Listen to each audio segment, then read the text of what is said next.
While your city can't fix potholes, someone just spent $1 trillion building utopia in the desert. A perfect megacity. No crime, no pollution, no traffic. It sounds impossible, but construction has already started, and the people funding it aren't who you think. Right now, in Saudi Arabia, workers are building something that's never existed. A city designed by AI. A place where everything works perfectly, where civilization itself gets redesigned from scratch. This is the future. And it's being built today. But here's what they're not telling you. The money behind this project connects to your life in ways you'd never expect. To oil, to tech companies, to governments making secret deals. This isn't just about buildings, it's about power. In the next 16 minutes, you'll discover 3 things. First, the insane technology making this mega city possible. We're talking about cities that think, learn, and control everything you do. Second, the hidden agenda behind the $1 trillion. Who's really paying for utopia, and what do they want in return? Third, the shocking truth about whether this will save civilization or destroy it. This megacity is called NEOM, and it's the most ambitious construction project in human history. Some experts say it'll change everything. Others say it's the biggest scam ever attempted.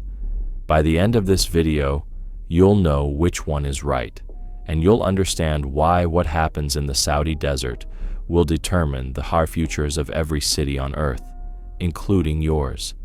Let me show you exactly how this happened. NEOM is being built where 3 continents meet: Africa, Asia, Europe. The location isn't an accident. Saudi Arabia picked a 10,000 square mile stretch of desert along the Red Sea. That's bigger than the entire state of Massachusetts, bigger than Wales. They announced it in 2017. Most people ignored it. They thought it was just talk. It's not talk anymore. Right now, tens of thousands of workers are on site. Construction equipment fills the desert. Billions of dollars are flowing in every month. The man behind it is Crown Prince Mohammed bin Salman. He runs Saudi Arabia, and he's betting his country's future on this megacity. Here's why. Saudi Arabia is rich because of oil. For decades, they've pumped it out of the ground and sold it to the world. That money built everything, but oil won't last forever. Americans are buying electric cars. Europeans are installing solar panels. The world is moving away from fossil fuels. In 20 years, oil might be worthless. So Saudi Arabia has a problem. What happens when nobody wants oil anymore? NEOM is the answer. It's their backup plan, their $1 trillion bet on staying relevant. The main project inside NEOM is called The Line, and it breaks every rule of city planning. Imagine a city 105 miles long but only 200 meters wide, a straight line cutting through the desert. That's the line. No cars, no roads, no streets. Instead, everything you need is within a 5-minute walk, and high-speed trains connect the entire city underground. Here's the first surprise. The walls of the line are covered in mirrors, massive reflective surfaces stretching for miles. Why? To look incredible. Saudi Arabia wants this megacity to be iconic. They want people in London and New York to see pictures and think, I need to go there. Here's the second surprise. The line isn't the only project. NEOM includes multiple cities. TROJENA is a ski resort in the desert. Yes, skiing where it's 120 degrees in summer. Sindala is a luxury island for billionaires. OXAGON is a floating factory city run entirely by robots. This isn't just one megacity also. It's a whole new region designed to show what civilization could be. But here's what makes this different from every failed utopia in history. The money is real. Saudi Arabia has pledged $500 billion to start. Experts say the final cost will hit $1 trillion. That's more than most countries spend on everything in a decade, and they're not building this slowly. They want the first phase done by 2030. That's only 5 years away, which means construction is happening at an insane pace right now. Now here's where things get really interesting. The line isn't just skinny for looks. The design is genius. In American and British cities, everything spreads out. Your house in the suburbs, your job downtown, your kid's school somewhere else. So you spend 2 hours a day in traffic. Los Angeles, London, Delhi, they all have the same problem. Too spread out. The line solves this. Because it's only 200 meters wide, everything stays close. Your apartment might be on level 60, your office on level 40, the gym on level 20. You take an elevator, not a car. 5 minutes. Done. But wait. If the city is 105 miles long, how do people travel? Underground trains traveling at 300 miles per hour. You can cross the entire megacity in 20 minutes. Compare that to your commute. New Yorkers average 90 minutes a day commuting. Londoners spend even longer. That's 10 years of your life wasted in traffic. The line promises to eliminate that completely. But here's what's really shocking. The entire city will be powered by AI. Not just smart thermostats, we're talking about artificial intelligence controlling everything. The temperature in your apartment, the lights in every hallway, the flow of people through the city, all managed by algorithms. The AI will learn your habits. It'll know when you wake up, when you go to work, what you like to eat, and it'll adjust the megacity around you. Your coffee ready when you arrive at the cafe, the train waiting when you need it. Everything optimized. Sounds convenient, right? Here's the problem nobody's talking about. That AI has to track everything you do, where you go, who you meet, what you buy. Every single detail of your life gets recorded and analyzed. Saudi Arabia says this creates the perfect utopia. A city that works flawlessly because it knows everything. But Americans and Brits should recognize what this really is. Total surveillance. Imagine living somewhere that watches your every move, that knows your secrets, that could predict what you'll do before you do it. China already has systems like this in cities like Shenzhen. Cameras everywhere, facial recognition, social credit scores. The line could be even more advanced. And here's what connects this to you. If NEOM succeeds, other countries will copy it. Your city might adopt the same technology, all in the name of efficiency. London already has more security cameras than anywhere except Beijing. American cities are installing smart systems everywhere. The futures of the civilization might be cities that work perfectly, but know everything about you. Now let's talk about the buildings. The line will be 500 meters tall. That's taller than the Empire State Building. Inside, multiple levels stacked on top of each other. Living spaces at the top where there's sunlight and views. Commercial areas in the middle. Infrastructure and trains at the bottom. Think of it like a vertical neighborhood. But building something this massive creates engineering problems nobody's solved before. How do you make sure 105 miles of buildings don't collapse? How do you handle earthquakes? How do you pump water to level 60? Saudi Arabia is hiring the world's best engineers. They're flying in experts from America, Europe, and Asia. They're inventing new construction techniques. They're using robots to lay bricks, drones to inspect every detail, 3D printers to create custom parts. This isn't just construction. It's a technology laboratory. And here's the part that affects your future. Every innovation developed for NEOM will spread. The AI systems, the construction methods, the energy solutions. If American or British companies want to stay competitive, they'll need to adopt the same technology. That means the megacity being built in the Saudi desert today could determine how your city looks in 20 years. But if you think that's crazy, wait until you hear this. Let's talk about the money, because this is where things get really interesting. Saudi Arabia says they're spending $500 billion to start NEOM, but that's not the full story. Where does that money actually come from? Most of it comes from Saudi Arabia's sovereign wealth fund. This is a giant pile of money the government saved from selling oil over decades. It's worth about $700 billion. They're betting half of it on NEOM, but that's still not enough for a $1 trillion megacity.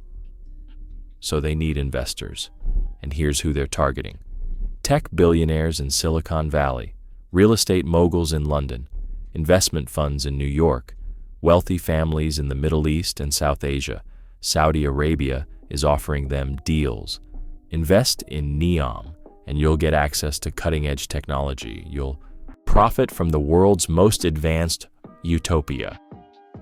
Some investors are saying yes, others are skeptical, but here's the secret that makes this irresistible. NEOM sits at the crossroads of 3 continents. The Red Sea connects Africa, Asia, and Europe. It's one of the world's busiest shipping routes. Saudi Arabia isn't just building a megacity. They're building a global trade hub. If NEOM succeeds, it'll control a massive amount of world commerce. Goods flowing between continents will pass through NEOM. That means port fees, logistics services, financial transactions, all generating revenue. Early investors could make billions. This is what Saudi Arabia isn't advertising. NEOM isn't just about creating utopia. It's about creating a money printing machine.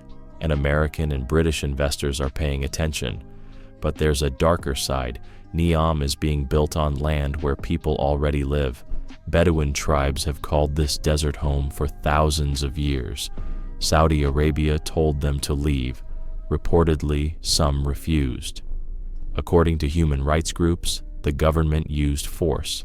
Sources suggest that at least one tribesman who resisted was killed by security forces. The Saudi government denies this. They say everyone was relocated peacefully and compensated fairly, but journalists can't verify the truth. Saudi Arabia doesn't allow free press access to NEOM construction sites. So here's the uncomfortable question. Can you build Utopia Plus on top of displaced people? This matters to Americans and Brits because Western companies are involved. British architects are designing buildings. American tech firms are providing AI systems. If NEOM is built through human rights violations, are those companies complicit? Some activists are calling for boycotts. They're pressuring firms to pull out of NEOM, but the money is too good. Most companies are staying. Now let's talk about the workers building this mega city. NEOM needs tens of thousands of construction workers. They're coming from South Asia, Pakistan, India, Bangladesh, Nepal. These workers are promised good pay and safe conditions, but reports suggest otherwise. According to sources, some workers are living in overcrowded camps, working 12-hour shifts in 120-degree heat, getting paid less than promised. This isn't unique to NEOM. The entire Gulf region has labor problems. Qatar's World Cup stadiums were built the same way. Allegedly, thousands of workers died. Saudi Arabia says they're improving conditions. They've introduced new labor laws. They're increasing inspections. But activists aren't convinced. They say NEOM is being built on exploitation. Here's why this matters to you.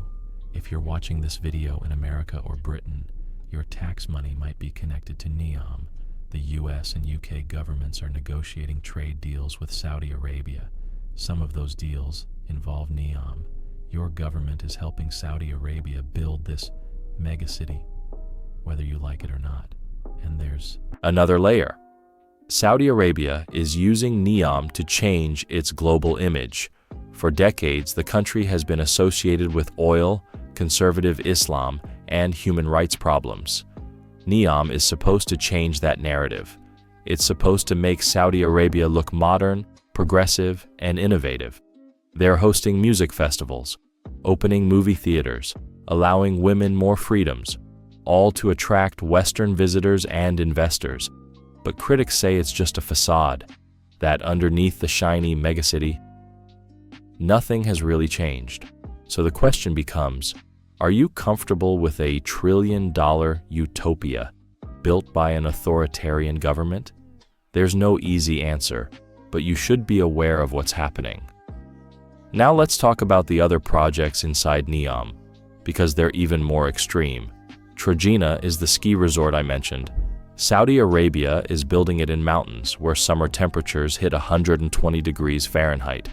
They're using artificial snow machines and massive cooling systems. The resort will host the Asian Winter Games in 2029. Imagine Olympic skiers racing down mountains surrounded by desert. It sounds absurd, but it's happening. Sindala is a luxury island for billionaires. Private yachts, five-star hotels, beaches with imported sand. The island will only be accessible by helicopter or boat. It's designed to be exclusive, a playground for the ultra-rich. And OXAGON is perhaps the weirdest. It's an industrial city shaped like an octagon. It'll float on water in the Red Sea. Inside there will be factories, research labs, and ports. But here's the twist. OXAGON will be completely automated. No human workers, just robots and AI. Saudi Arabia says this is the futures of manufacturing, that humans won't work in factories anymore. Machines will do everything. If they're right, it changes the global economy. Millions of manufacturing jobs could disappear, and once again, the technology developed in NEOM could spread worldwide. This brings us to the most shocking discovery of all. NEOM isn't really about building a megacity. It's about redesigning civilization itself. Let me explain what that means. For thousands of years, humans have dreamed of utopia, a perfect society where everything works. Plato wrote about it in ancient Greece. Thomas More coined the word in 1516. Countless thinkers have imagined what civilization could be, but nobody's actually built it. Every attempt has failed. The Soviet Union tried with planned cities. They became gray, depressing places.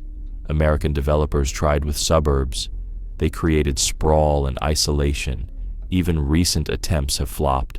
China built entire cities that remain empty. Dubai created artificial islands that sit unused. Why do utopias always fail? Because you can design perfect buildings, but you can't design perfect people. Humans are messy, unpredictable. We don't follow plans. So why does Saudi Arabia think NEOM will be different? Here's the answer, and it's disturbing. NEOM isn't designed for human freedom. It's designed for human control. The AI system I mentioned earlier doesn't just optimize convenience. It monitors behavior. It predicts actions. It shapes decisions. Imagine living in a megacity where the AI knows you're unhappy before you do, where it can adjust your environment to change your mood, where it can nudge you towards certain choices. This isn't speculation. The technology already exists. Tech companies in Silicon Valley use it to keep you scrolling on social media. Retailers use it to manipulate your purchases. NEOM just applies it to an entire city. And here's the thing. If it works, other governments will want it. Imagine British or American cities adopting the same system. Imagine AI monitoring every citizen to optimize society. Some people would love it. No more crime, less stress, everything efficient. Others would call it dystopia. Big Brother, the end of privacy and freedom. But here's what nobody's saying out loud. This isn't just Saudi Arabia's plan. It's a global trend. Right now, cities worldwide are getting smarter. They're installing sensors, cameras, and AI systems. London, New York, Singapore, Barcelona, they all say it's for traffic management and public safety. But the infrastructure they're building could easily be used for surveillance and control. NEOM is just the most extreme version. It's showing what's possible when you build a megacity from scratch with unlimited money and no democratic oversight. Now, let's talk about Crown Prince Mohammed bin Salman, because understanding him explains everything. He's in his late 30s. He grew up surrounded by oil wealth, But he also saw that oil wouldn't last forever. When he took power, he launched Vision 2030, a plan to transform Saudi Arabia before the oil runs out. NEOM is the centerpiece. But it's not the only part.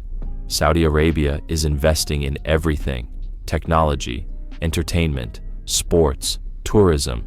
They're buying soccer teams, hosting golf tournaments, building theme parks, all to change how the world sees them.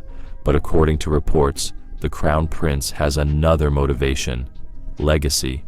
He wants to be remembered as the leader who modernized Saudi Arabia, who built something the world has never seen, who changed civilization. NEOM is his monument, his proof that he's a visionary. But sources suggest there's pressure. The Saudi royal family is fractured. Not everyone supports him. If NEOM fails, his enemies could use it against him. So he's pushing construction at an impossible pace, demanding miracles from engineers, spending money like it's unlimited. And here's where things get really interesting. NEOM isn't just attracting investors, it's attracting talent. Engineers from California are moving to Saudi Arabia, architects from London, developers from Bangalore. The megacity is draining skilled workers from around the world. Why? Because NEOM offers something their home countries don't: a chance to work on the biggest, most ambitious project in history, with virtually unlimited resources. If you're a young engineer in San Francisco working on the same boring projects, NEOM sounds exciting. They're offering high salaries, cutting-edge technology, and the opportunity to build the future. Some people are saying yes, and this creates a brain drain. If the West's best minds move to Saudi Arabia, it shifts global power. Right now, America dominates technology. Silicon Valley leads innovation. But if that talent moves to NEOM, America's advantage disappears. The same thing could happen to Britain, to Europe, to anywhere that innovators are leaving from. Saudi Arabia isn't just building a megacity, Andre. They're repositioning themselves as the center of global innovation. And here's the terrifying part. If NEOM succeeds, it proves that authoritarian governments can outperform democracies. That top-down control builds the future faster than messy democratic processes. China has already shown this. They built high-speed rail networks while America argued for decades. They transformed cities while London's infrastructure crumbled. NEOM takes it further. It says that if you want to build utopia, you can't have democracy. You need control. You need someone making all the decisions. That's a dangerous message, especially if it works, because then other countries might think maybe we should be more like Saudi Arabia. Now let's talk about the environmental angle, because it adds another layer. Saudi Arabia markets NEOM as sustainable.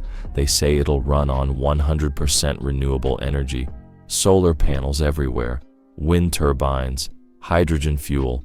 They say the line will have zero carbon emissions, that it'll be the greenest megacity Saudi ever built.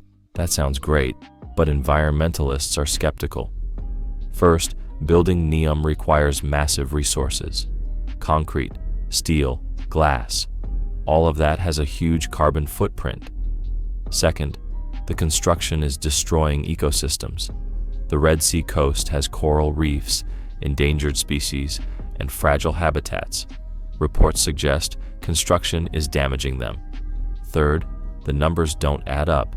Renewable energy sounds good, but powering a 1 million-person megacity in the desert requires enormous amounts of power. Can solar and wind really handle it? Saudi Arabia says yes. Critics say it's greenwashing, marketing spin to make NEOM look eco-friendly, while the reality is different. Only time will tell who's right. But here's the final piece, and this connects everything. NEOM represents a choice about what kind of civilization we want. Do we want perfect cities where AI controls everything? Or messy cities where humans have freedom? Do we want efficiency at the cost of privacy? Or chaos with liberty? Do we want authoritarian governments building the future, or democracies struggling to keep up? These aren't abstract questions. They're decisions we'll all face in the next decade, and NEOM is forcing us to confront them now. So, what does all this mean for us today? Let's talk about what NEOM means for you. Personally, if you're living in America or Britain right now, you're watching your city struggle. Roads are crumbling, public transit is outdated, housing is unaffordable. Meanwhile, Saudi Arabia is spending $1 trillion building utopia in the desert. That contrast is jarring, and it raises questions. Why can't Western countries build ambitious projects anymore? Why does it take decades to add a subway line while Saudi Arabia builds an entire megacity in 5 years? Part of the answer is democracy. In America and Britain, big projects require public approval, environmental reviews, budget debates, lawsuits. All of that slows things down. Sometimes it stops projects completely. Saudi Arabia doesn't have those problems. The crown prince decides, and it happens. No debate, no delays. That's more efficient. But it comes at a cost. No accountability, no public input, no way to stop bad ideas. So here's the trade-off. Democracy is slow but fair. Authoritarianism is fast but dangerous. NEOM is betting on authoritarianism, and if it succeeds, it makes democracy look obsolete. That should worry Americans and Brits, because it could change political attitudes in your countries. People might start saying, why can't we build like Saudi Arabia? Maybe we need less democracy and more action. That's a slippery slope. Now let's talk about economic impacts. If NEOM succeeds, it becomes a global economic hub, a place where money, goods, and people flow between continents. That means opportunities. British companies could win contracts. American investors could make returns. Workers from South Asia could find jobs. But it also means competition. NEOM will compete with Dubai, Singapore, and other trade hubs. Some of those cities could lose business. And if NEOM really becomes the future Mos of the civilization, traditional cities might become irrelevant. Imagine in 2050, when people think of great cities, they don't think of New York or London. They think of NEOM. That's a shift in global power, and it affects everyone. Here's another angle. Technology. The AI and automation systems being developed for NEOM won't stay there. They'll spread worldwide. Tech companies will sell them to other cities. Look what worked in NEOM. We can do the same for you. Soon your city might have the same surveillance systems, the same AI optimization, the same loss of privacy, and you won't have a choice, because your government will say, we need to stay competitive, we need to modernize. This is already happening. London has facial recognition cameras. New York has predictive policing algorithms. It's just less visible than NEOM. But NEOM is showing where it all leads. Total monitoring, total control. Now let's talk about jobs. If automated factories like OXAGON become the norm, millions of manufacturing jobs disappear. Workers in America, Britain, and Asia lose their livelihoods. Saudi Arabia says robots will do the work better, cheaper, faster, more efficiently. That might be true. But what happens to the humans who used to do those jobs? This is the future NEOM is building, a world where humans aren't needed for many tasks. Some people say that's progress, that it frees humans to do more creative work. Others say it creates mass unemployment and inequality. Both could be right. Here's another implication. Culture. For decades, Western culture dominated the world. American movies, British music, European fashion. But if NEOM becomes a global hub, it could shift cultural influence. Saudi Arabia could become a cultural center. They're already trying. They're hosting concerts, film festivals, and art exhibitions. They're attracting celebrities and influencers. If NEOM succeeds, global culture might start reflecting Saudi values instead of Western values. That's not necessarily bad, but it's a change, and Americans and Brits should be aware of it. Now let's talk about geopolitics. NEOM is changing Saudi Arabia's role in the world. For decades, they were just oil suppliers, important but limited. Now they're trying to become a technology leader, an innovation hub, a global power. If they succeed, it shifts the balance of power in the Middle East. And globally, the United States has traditionally been the most powerful country. But if Saudi Arabia becomes a tech leader, that dominance weakens. China is already challenging America's tech leadership. If Saudi Arabia joins them, America has two major competitors instead of one. That's why some American politicians are nervous about NEOM. They see it as a threat, but others see it as an opportunity. They want American companies involved so they can benefit from NEOM's success. It's complicated, and it's still playing out. Here's the personal question. Would you move to NEOM? Imagine you're offered a job there. High salary, cutting-edge technology, a beautiful megacity with perfect weather control and no commute. Would you go? Some people would say yes immediately. The lifestyle sounds amazing, and the career opportunities are unmatched. Others would say no way. Living in Saudi Arabia means accepting their laws and restrictions. Women have more rights than before, but still face limitations. LGBTQ+ individuals face discrimination. Free speech is restricted, and there's the surveillance. Everything you do gets tracked. The AI knows your habits. The government can monitor you. For some people, that's a deal breaker. For others, it's an acceptable trade-off. There's no right answer. It depends on your values and priorities. But here's what's interesting. Thousands of people are already saying yes. They're moving to Saudi Arabia to work on NEOM. That tells you something. The appeal of building the future is strong enough that people will overlook significant concerns. Now let's talk about what happens if NEOM fails, if construction stalls, if investors pull out, if the technology doesn't work. NEOM becomes a trillion-dollar disaster. Saudi Arabia's economy could collapse. The crown prince's legitimacy would be destroyed. The country could face political instability, but the world would also lose. All the innovation happening at NEOM would stop. The technology being developed would go to waste, and it would make countries hesitant to try ambitious projects. Look what happened to NEOM. We can't risk that. Progress would slow, and we'd be stuck with the same dysfunctional cities we have now. So in some ways, even if you don't like Saudi Arabia, you might want NEOM to succeed, because success means innovation spreads, technology improves, cities get better. It's complicated. Before we wrap up, there's one final thing you need to know. Here's what nobody's talking about. NEOM might already be obsolete. Let me explain. NEOM is designed for a world where cities matter, where people need to live close together for work, culture, and connection. But the world is changing. Remote work is exploding. Americans and Brits are leaving cities in record numbers. Technology is making physical location less important. So here's the question.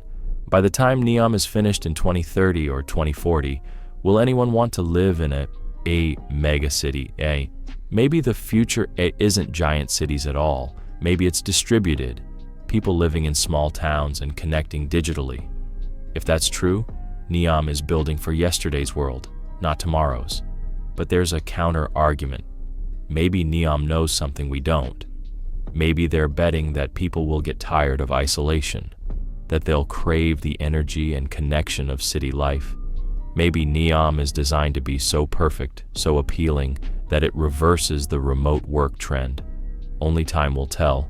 But here's another twist. NEOM might not be about the present at all.